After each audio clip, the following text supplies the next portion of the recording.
태풍이 지나간 미케비치는 평온히 찾아왔습니다. 자, 이렇게 낮에는 유럽 사람들이 이렇게 선탠 하고 있죠. 다낭에 한 달 살기 하시러 오시는 분들이 많이 늘었어요. 작년 8월 15일 이전에는 비자가 무비자죠. 15일이었는데 그 이후로 45일로 바뀌었습니다. 충분히 한 달 살기 가능하고요. 저 같은 경우는 물론 다낭에서 오래 살았습니다. 뭐 한국식으로 산다 그러면은 뭐 200만원, 300만원 들겠죠. 그러나 저는 한 달에 100만원 이상을 쓰지는 않습니다. 물론 취미생활 조금 하고 있고요. 취미생활이 많다면은 100만원 아니라 200, 300, 400도 들어가겠죠. 다낭 날씨를 간단히 말씀드리면은 11월, 12월, 1, 2, 3을 우기로 봅니다. 근데 10월 달하고 11월 달에 폭우가 많이 내려요. 태풍도 그 시기에 오고.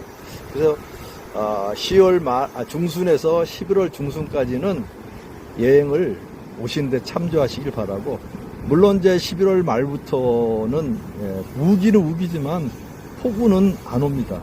국지적으로 와요. 만약에 비 올 확률이 80%다 그러면 전체적으로 80%가 오는 게 아니고 국지적으로 어느 부분에는 비가 오고 어느 부분은 맑고 그렇습니다. 요즘 낮 기온은 뭐 27도, 28도 이 정도 됩니다. 한국의 초가을 날씨 굉장히 좋죠. 요 날씨가 내년 3월, 4월까지 가요. 아침 저녁으로는 싸늘해요.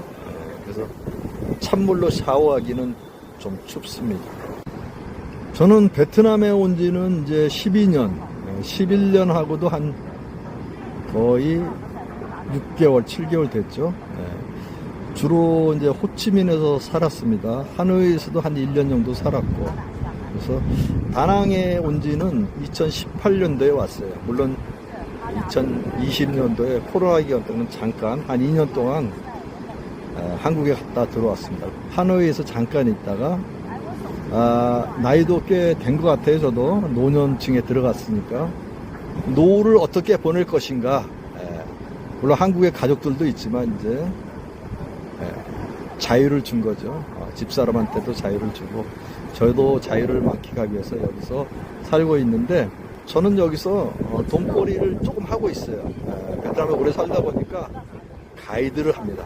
가이드를 해서 제 생활비를 충당하고 있고, 남은 돈이 있으면은 물론 이제 집사람한테 보내는데, 요즘은 약간 비수기예요. 왜 그러냐면 작년 같은 경우는 코로나가 끝나가지고 한국 분들이 굉장히 많이 들어왔어요.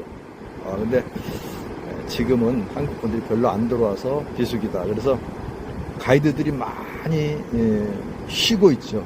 패키지보다는 자유여행객이 굉장히 많이 왔어요. 이제는 한 번이나 두 번 들어오신 분들은 패키지로 안 오죠. 자유여행을 옵니다. 특히 젊은 분들은 뭐 자유여행을 많이 옵니다. 작년까지만 해도 유럽 사람들이 별로 안 보였어요. 근데 올해 들어서는 유럽 사람들 굉장히 많이 들어오고, 이제 한국 관광객이 많이 줄어들다 보니까 인도 사람들, 인도네시아 이런 분들한테 홍보를 많이 한 것 같아요. 그래서 인도 분들이 굉장히 많습니다. 지금 여기 다니시는 분들은 거의 외국인들 관광객들이에요. 여기 제 주변은 전부 외국인 관광객들입니다. 여러분, 여행을 오시는데 두려워하지 마세요. 저도 65세가 넘었는데 세계 여러 곳을 다닌 것 같아요. 물론 가족들하고도 다녔고 혼자서도 주변은 많이 다녔습니다. 약간 역마살기가 있어요. 일단 여행 오실 때는 이 스마트폰을 잘 활용하시면 돼요. 항공기서부터 숙박, 여행지까지 모든 것을 안내해주고 있습니다. 그 다음에 블로그에 보면은 어디가 좋다, 어디는 안 좋다고 굉장히 많이 올라와 있어요. 유튜브 상에도 상당히 많이 올라와 있습니다. 그걸 많이 참조하시면 되고, 물론 혼자보다는 일행이 있으면 더 좋겠죠. 저도 여기서 장기간 살면서 주변에 물론 아는 사람들은 많습니다만은 그래도 같이 어울릴 사람들은 별로 없는 것 같아요. 네, 그러다 보니까 한국의 친구들이 많이 생각나기도 해요. 이 친구들이 한번 놀러 오라 그러는데 한 번도 안 왔어요. 한 친구가 왔네요. 제가 베트남 곳곳을 많이 다녔어요. 버스 타고도 가고, 기차 타고도 가고, 비행기 타고도 가고. 그런데 여기만치 좋은 휴양지는 없어요. 일단은 주변에 볼거리가 많아요. 그 다음에 여기 코리안타운이 형성돼 있어가지고 뭐 한국 음식, 베트남 음식 잘 발달돼 있죠. 특히 여기 와서는 취미 생활을 할 수 있어야 돼요. 하루 이틀은 뭐 관광을 할 수도 있고 구경도 다닐 수 있지만은 자기 취미 생활이 없으면 한 달 살기가 참 힘들어요. 물론 저 같은 경우는 잘 못 치는 골프지만은 골프를 치러 다녀요. 한 달에 3번 정도 이렇게 치는데 가이드가 없을 경우에는 좀 쉬고 스크린으로 칩니다. 스크린 같은 경우는 제일 싼 게 20만 동, 한국 돈으로 11,000원. 그리고 이제 40만 동짜리도 있어요. 근데 저는 20만 동짜리에서 일주일에 4번 정도 치는 것 같아요. 16만 원을 가지고 취미 생활을 하기도 하고, 물론 골프장을 다녀오면 한 번 다녀오는데 약 300만 동 정도 들려요.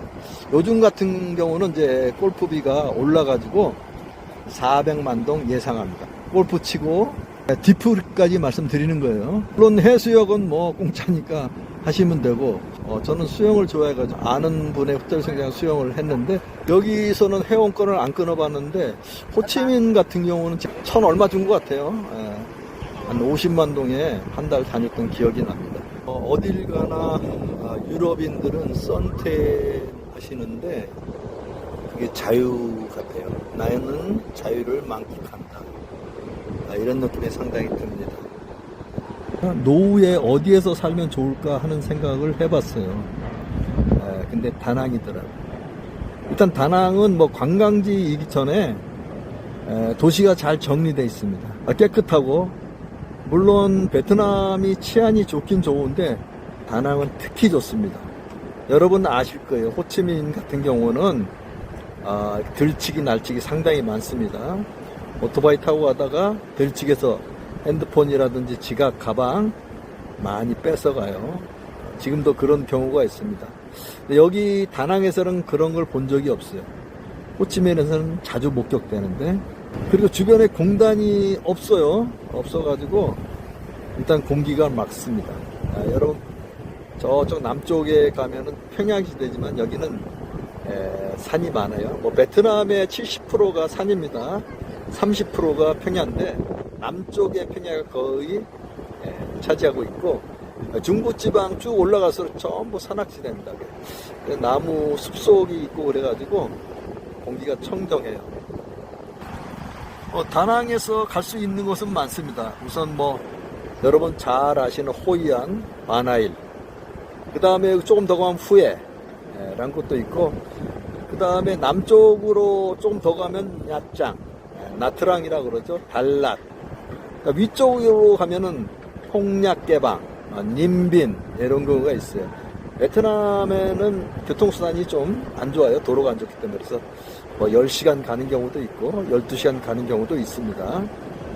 그러나 여행하는 기분은 뭐 기차 타고 가든 버스 타고 가든 여행하는 기분으로 가시면은 상당히 기분이 좋을 것 같아요. 저는 베트남어를 전문적으로 배우지는 않았어요. 혼자 독하겠습니다. 그렇다고 해서 아주 잘하는 것도 아니고, 제가 생활하는 데는 불편이 없어요. 그 다음에 아주 복잡한 언어다 그러면은 나의 친구 스마트폰이 도와줍니다. 베트남 분들하고 같이 살면은 아무래도 생활 영어가 빠르겠죠. 저 같은 경우는 뭐 책 가지고 공부한 사람이라서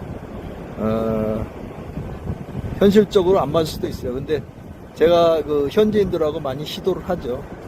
물론 시행착오가 많습니다. 그러나 내 친구는 스마트폰입니다. 한국인들이 베트남에 여행 오시는 분들이 꽤 많은데, 일단 자유여행을 오시는 분들, 그 다음에 패키지 여행을 오시는 분들, 그 다음에 골프 여행, 그 다음에 감성 여행. 감성 여행이 뭐냐고요? 개인적으로 문의하세요. 예, 앞에 모자가 놀고 있는데 너무 다정해요. 옛날 어렸을 때 우리 애기를 보는 것 같아요. 갑자기 가족 생각이 납니다. 베트남에서 살면서 다 좋아요. 농수산물은 굉장히 쌉니다. 공산품은 비싸요. 그래서 우리가 먹고 사는데 비용은 별로 안 들어가요. 임대료도 싸죠. 나이가 들면서 가장 중요한 게 뭘까 하고 생각을 해봤어요. 근데 가족이더라고요. 가족. 그 다음에 친구. 그 다음에 취미생활. 요 세 가지가 있으면은 가장 행복할 것 같아요. 예, 이 비치 의자가 벌써 1년 3개월 됐네요. 2만원 정도 주고 샀는데 싸죠?